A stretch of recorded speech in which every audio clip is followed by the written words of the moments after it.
Think tanks की report के मुताबिक ईरान से जंग में अमेरिका के बाद पेट्रियट के ज़खायर 65% और थर्ड 38% तक कम हो चुके हैं। ये अमरीकी अस्करी ताकत के लिए कितना बड़ा धचका है भी या नहीं है, जो रिपोर्ट्स बताती, क्योंकि डोनाल्ड ट्रंप तो कह रहे हैं कि ये सारी खबरें गलत हैं, हमारे पास हथियारों का बहुत वसी ज़खायर जो है वो मौजूद है। जी बहुत शुक्रिया मुझे प्रोग्राम में शामिल करने के लिए। इस जंग को तकरीबन 5 माह मुकम्मल हो चुके हैं और 5 महीने की जंग एक तवील जंग होती है। अमरीकी असला तेजी से डिप्लीट हो रहा है और ये पहली रिपोर्ट नहीं है अमरीकी थिंक टैंक्स की और गवर्नमेंट ऑफिशियल्स की। इससे पहले भी 2 माह का इसी चीज़ की तरफ इशारा किया गया था कि अमरीकी मिसाइल और दीगर किस्म का असला जो ईरान के खिलाफ इस्तेमाल हो रहा है वो तेजी से डिप्लीट हो रहा है। ये यकीनन अमेरिका की जो जंगी कोशिशें हैं या ये जो जारहियत की जंग है ईरान के खिलाफ, इसको जरूर नुकसान पहुंचाएंगे। लेकिन इससे ज्यादा जो खतरनाक बात है अमेरिका के लिए, वो जंगी असले का डिप्लीट होना नहीं है, वो इस जंग के लिए अमेरिका में अवामी हिमायत का कम। जब से ये जंग शुरू हुई है उस वक्त से अमेरिका में इस जंग के खिलाफ अवामी हिमायत तेजी से कम हो रही है और जो ताज़ा तरीन सर्वेज हैं उसके मुताबिक 75% अमरीकी डोनाल्ड ट्रंप की इस जारहाना जंग के मुखालिफ हैं।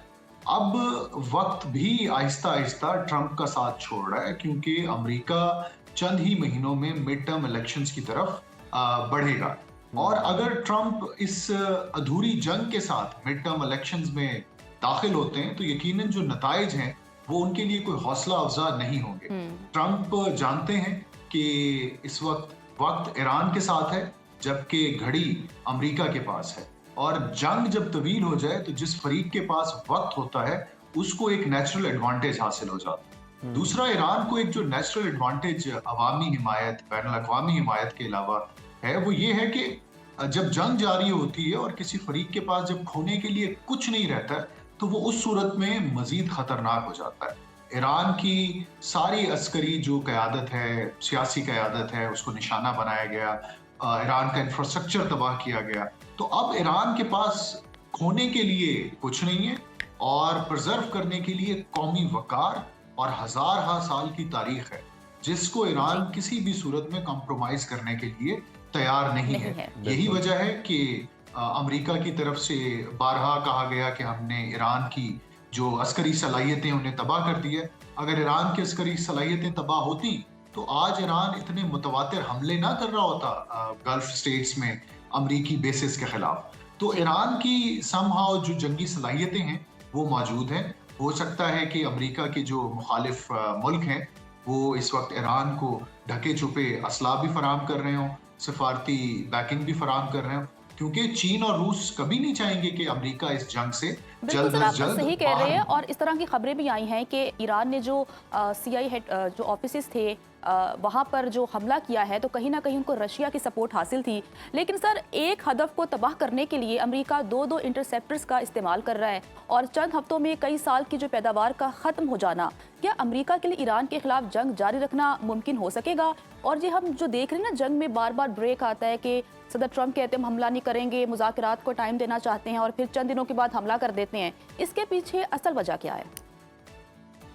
इसके पीछे जाहिर है ट्रंप की एक विम्सिकल पर्सनालिटी है क्योंकि वो बयान कुछ और देते हैं, काम कुछ और करते हैं और लगता ये है कि वो इन बयानात को इस्तेमाल करते हैं ना सिर्फ रायामा को डॉज करने के लिए बल्कि पॉलिसी को डॉज करने के लिए। आपको याद होगा कि जब फरवरी के आखिर में अमेरिका ने ये जारहाना हमला किया था ईरान के खिलाफ, उससे सिर्फ 24 घंटे पहले ही ट्रंप ने कहा था कि हम डील के बहुत करीब पहुंच चुके हैं और 24 घंटे के अंदर ही इन्होंने ईरान के खिलाफ ये जंग शुरू कर दी। उसके बाद मुतवातिर बयान आए अमेरिका की तरफ से कि हम मुआहदे के बहुत करीब हैं, जंग खत्म होने वाली है। सहाफियों को कहा गया आप इस्लामाबाद में रुकें, लेकिन साथ ही अमेरिका की तरफ से हमले जारी रहे।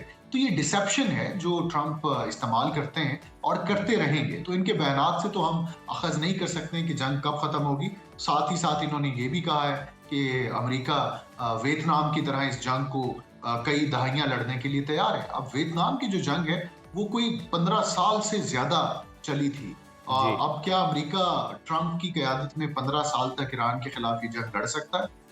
ईरान के लिए तो शायद ये ऑप्शन रहेगा आसान, क्योंकि ईरान ने एक इरेगुलर एसिमेट्रिक वॉरफेयर लड़नी है अमेरिका जी। के खिलाफ। एसिमेट्री में वक्त हमेशा जो अपरेंटली एक कमजोर फरीक नजर आ रहा होता है उसकी साइड पे होता है। हाँ, लेकिन इस सारी इक्वेशन में जो सबसे दिलचस्प बात है वो ये है कि वो शैतान मुल्क जिसने ये सारी जंग शुरू की थी, वो आज इस जंग से अपना जो दामन है वो तकरीबन छुड़वा चुका है, वो है इसराइल।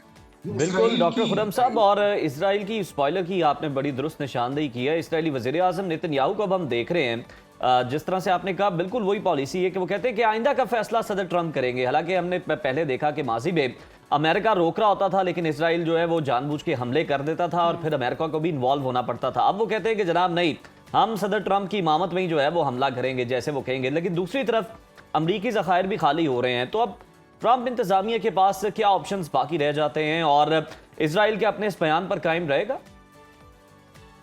देखिए, ट्रंप इस वक्त इजरायली लॉबी के शदीद जेर असर हैं। ये इजरायली लॉबी सहूनी ये ट्रंप के घर में घुसे हुए हैं। जेरार्ड कुशनर जो ट्रंप का दामाद है, he is a non Zionist. इसके अलावा ट्रंप की काबीना में जितने भी लोग हैं वो अपने ज़ायनिस्ट एजेंडा के लिए जाने जाते हैं। तो ट्रंप के लिए ज़ायनिस्ट्स के असर से बाहर निकलना खासा मुश्किल है। और ये ज़ायनिस्ट तो ये सोच रहे हैं कि शायद ये कुर्बे क़यामत से पहले यहूदी सहीफों के मुताबिक आखिरी जंग है, और जब तक कि वो किंगडम ऑफ डेविड हासिल ना कर लें वो इस जंग का खात्मा नहीं चाहेंगे। तो इस पागलपन के साथ इजराइल कभी भी नहीं चाहेगा कि ये जंग खत्म हो। हाँ, ट्रंप की सियासी तरजीहात शायद उन्हें मजबूर कर दें इस जंग को खत्म करने के लिए, क्योंकि अभी तक इजराइल को तो देखें इसका कोई उस तरह से इम्पैक्ट नहीं पड़ रहा है। आज भी आप देख लें कि 5 महीने हो चुके हैं, पूरे गल्फ में जंग वसी हो चुकी है। आपने दुरुस्त कहा कि इजिप्ट एक नया फ्रंट खुल चुका है, कुवैत में हमले हुए, सऊदी अरब में हमले हुए, अमेरिका की बैन अवी हिमायत खत्म हो गई, लेकिन इसराइल में मामूलाते जिंदगी वापस अपनी रूटीन पे आ चुके हैं। इसराइल की स्टॉक एक्सचेंज ग्रो कर रही है। इकोनॉमी के बारे में कहा जा रहा है कि वो 4% के साथ इस साल ग्रो करेगी। इनका असला डिप्लीट नहीं हुआ है, इनकी जो एक्सपोर्ट्स हैं वो तेजी से बढ़ रही हैं। तो इसराइल को जब तक वो हीट नहीं पहुंचेगी इस जंग की, इसराइल कभी भी इस जंग को नहीं रोकेगा। लेकिन इंटरेस्टिंगली इसराइल को उस तरह से अभी हिट नहीं किया जा रहा है इस जंग में जैसा कि किया जाना चाहिए था, given the pivotal role it has played to convince America to attack Iran. ठीक है। अच्छा सर, जैसा कि आपने मशरिक़ वस्ता और मिडिल ईस्ट की बात की, जब भी अमेरिका इसराइल ने मिलकर ईरान पर हमला किया है तो ईरान ने जवाबी कार्रवाई की है मिडिल ईस्ट में जो अमरीकी अड्डे हैं वहाँ पर हमला करके। लेकिन कहीं ना कहीं हम देख रहे हैं कि कदूरतें बड़ी हैं। बहुत सी ऐसी कंट्रीज़ हैं मिडिल ईस्ट में जिनके ईरान के साथ अभी अच्छे ताल्लुकात नहीं हैं, और जैसा कि आपने जिक्र किया कि मिस्र पर अटैक हो चुका है, नया महाज खुल चुका है, इराक पर हमले हो रहे हैं। तो इस तमाम सूरत हाल में अगर मुज़ाकरात हो जाते हैं, मुआहदा तय पा जाता है, तो क्या वो जो कदूरतें थीं वो ख़त्म हो सकेंगी इन मुल्कों के दरमियान जो पैदा हो चुकी हैं? ये बहुत अहम सवाल आपने किया है। देखिए, जंगी हिकमत अमली में जज्बात के साथ साथ आपको प्रैक्टिकल कंसिडरेशंस भी देखनी होती हैं। आपको हिकमत और बसीरत का मुजाहरा करना होता है। ईरान अगर ये सोच रहा है कि वो अपनी प्रॉक्सी ग्रुप्स के जरिए ये जंग लड़ेगा एक आलमी ताकत के खिलाफ और इसमें कामयाब होगा, तो शायद ये ईरानी जंगी हिकमत अमली में एक बहुत बड़ा फ्लॉ है। ईरान को इस जंग में सुरखरू रहने के लिए खित्ते में मौजूद दीगर इस्लामी ममालिक को अपने साथ रखना होगा। जंग के पहले फेज में हमने देखा कि गल्फ में कुछ ममालिक ऐसे थे जिन्होंने ईरानी हमलों के बावजूद ईरान के हवाले से अपने बयानात को खासा कंटेन रखा, रिस्ट्रेन रखा, जैसे सऊदी अरब है, कतर है। लेकिन जंग का जब दूसरा मरहला शुरू हुआ है MOU नाकाम होने के बाद, तो ईरान ने जब इन पे हमले दोबारा शुरू किए तो इनका लबो लहजा सऊदी अरब का और कतर का भी वो ईरान के खिलाफ तेज तर होता जा रहा है।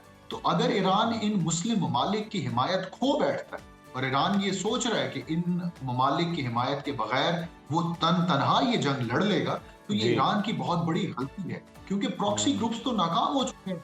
Hezbollah is struggling, Hamas is struggling for its survival.